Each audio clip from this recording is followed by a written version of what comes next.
Welcome to Fun Facts Daily, your source for just the good stuff. Monday through Friday, we're bringing fun facts and news you can use, all carefully curated to uplift and inform. So give yourself a break, relax, and learn something awesome in just a few minutes every day. Hi everyone, I'm Kyle Wood. Today we're going to be learning all about the fascinating world of Casio, a company that's likely been on your wrist or in your backpack at some point in your life. But before we get into the facts, let's warm up our brains with a little challenge to see if you can tell truth from fiction. Consider this. The Casio G-Shock watch has been beloved for decades because of its reputation as the world's most durable watch. But would you believe the serious engineering behind this watch was inspired by a children's toy? The story goes that the inventor was watching kids play bouncing a rubber ball when he had an epiphany, and this led him to create a watch module enclosed by shock-absorbing pads. What do you think? Was a serious engineering challenge really solved by child's play? We'll find out at the end of the episode.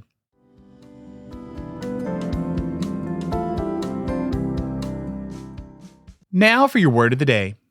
Our word for today is quartz. That's Q-U-A-R-T-Z.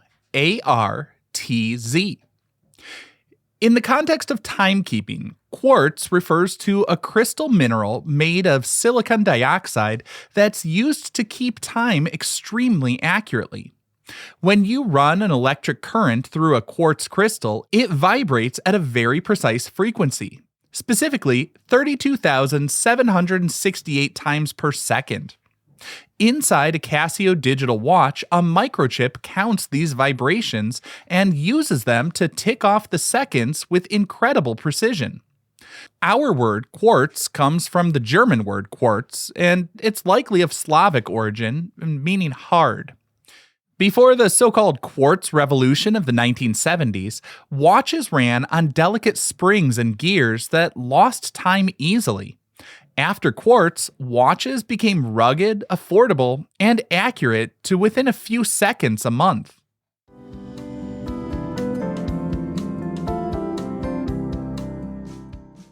Time for your daily high five, our top 5 fun facts about Casio. Number 1. Casio's first major invention wasn't a watch, it was actually a 300-pound calculator. In 1957, Casio released the Model 14A, which was the world's first all-electric compact calculator, although compact meant something very different back then. Today's calculators fit in your pocket, but the 14A was built into a large desk and weighed about 308 pounds. It used thousands of electric relays, the same technology used in old telephone exchanges, to perform calculations, which was a massive leap forward from the hand-cranked gear calculators people had been using at the time. The electric calculator fits in kind of an interesting point in history, bridging the gap between mechanical gears and modern microchips. The 14A didn't use the silicon chips we use today. Instead, it used electric relays that physically clicked open and closed to represent numbers. This was the first time a device used a 10-key number pad, the same layout you see on computer keyboards today, instead of the confusing full-grid keypads of the past. Number 2. The invention of the G-Shock was sparked by a tragic accident, and the first prototype basically looked like a giant cantaloupe. The story begins with a Casio engineer, Kikuo Ibe, who was given a precious mechanical watch by his father. He cherished it for years, but one day at work, he accidentally bumped into a colleague, the watch slipped off his wrist, and it hit the floor, shattering instantly. He was heartbroken to lose his father's gift, and he channeled that into determination to invent a timepiece that would never break, no matter how hard it was dropped. To achieve this, his team began experimenting with materials that would protect the delicate inner mechanisms. Their first successful test unit was not something you would wear on your wrist. It was a floating module prototype wrapped in thick layers of protective resin the size of a softball or a cantaloupe. They tested it by dropping it from a third-story bathroom window at the Casio Research Center. By suspending the module deep inside the structure, the energy of the impact is forced to dissipate through the outer shell rather than shattering the core. To standardize this toughness, Casio engineers developed the 10-10 philosophy, which set a new benchmark for durability. The goal was simple but incredibly difficult. The watch had to survive a 10-meter drop, have 10-bar water resistance, and possess a battery life of 10 years. Number 3. A Casio keyboard changed the history of reggae music. In the early 1980s, Casio released a small, affordable keyboard called the MT-40, which came with a preset rock rhythm that users could play automatically. In 1984, a singer named Wayne Smith and the keyboardist Noel Davey began playing with the rock preset after Davey got a Casio MT-40 as a gift.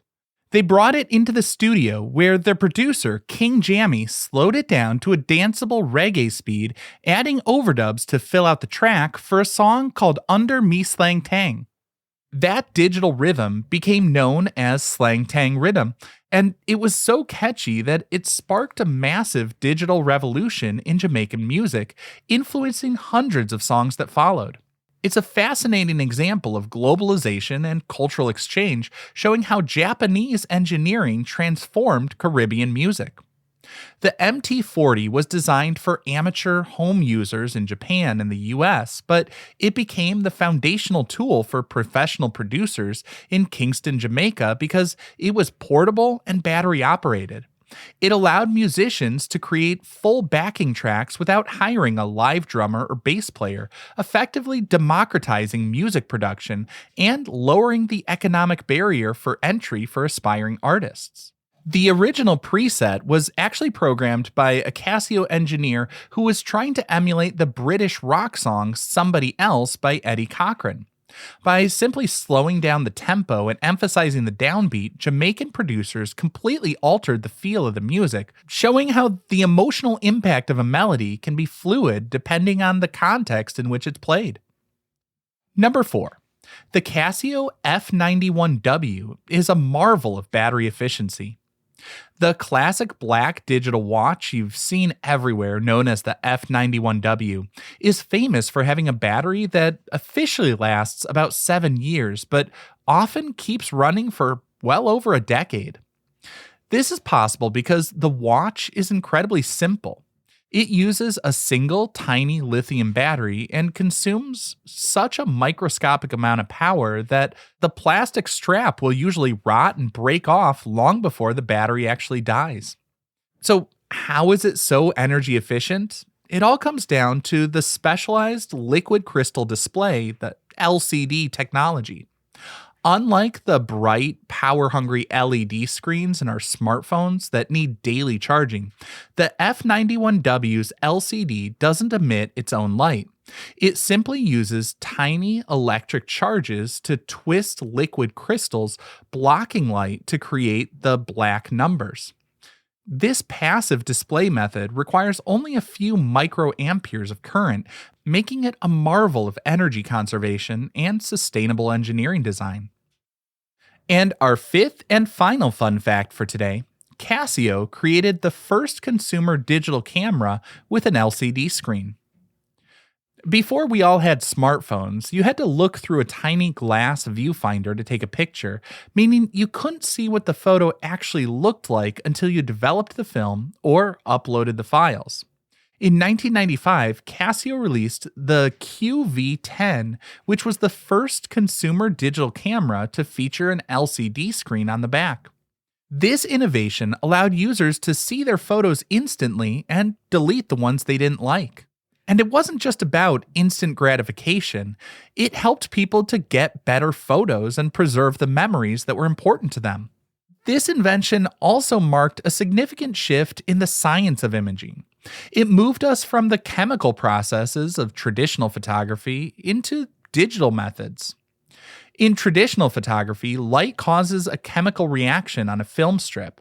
Basically, the light would hit silver compounds, causing them to darken, and that would produce a photographic negative that would have to be developed in a darkroom.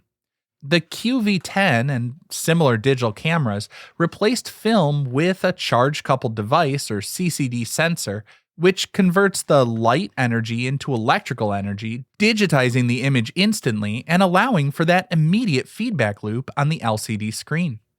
The QV10 also had a kind of cool and unique mechanical feature that sadly didn't become so ubiquitous. The lens could actually swivel 270 degrees. This allowed users to rotate the camera lens to face themselves while still looking at the screen, effectively giving them the mechanics for the perfect selfie.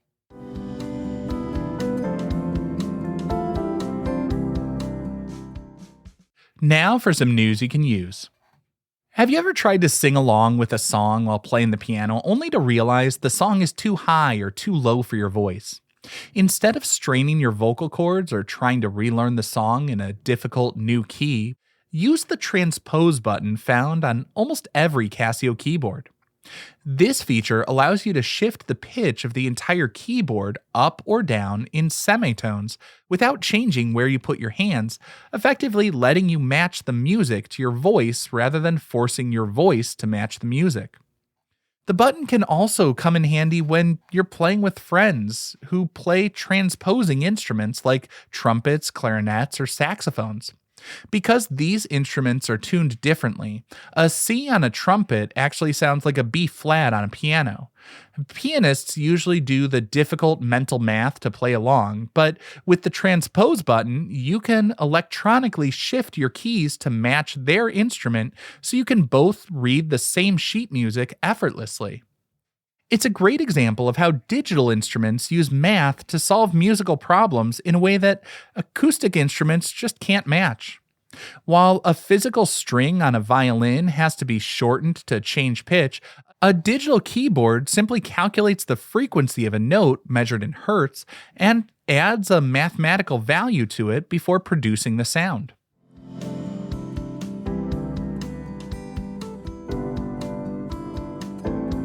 Now for the moment you've been waiting for. At the beginning of the episode, I asked if the engineering of the world's toughest watch was actually inspired by just a kid bouncing a rubber ball. Well, that's a fact. After months of failed experiments, Ibe was feeling stuck and took a break to look out the window. He saw a little girl playing with a rubber ball in the park. He watched as the ball bounced against the concrete and realized that while the outside of the ball was hitting the ground hard, the air inside the center of the ball was completely unaffected. This gave him the idea to create the floating module structure where the watch movement is suspended inside the case with only a few points of contact, just like the center of the bouncing ball. Now, I hope you enjoyed learning a bit about Casio with me today, and be sure to tune in every weekday for even more fun facts. Fun Facts Daily is an Airwave Media podcast. It was written, recorded, mixed, and edited by me, Kyle Wood. Thanks for sharing a part of your day with me. Be sure to follow Fun Facts Daily on your favorite podcast app so you can keep the good stuff coming your way every day. And if you like the show, please do me a favor and leave a kind rating, review, or just tell your friends about it.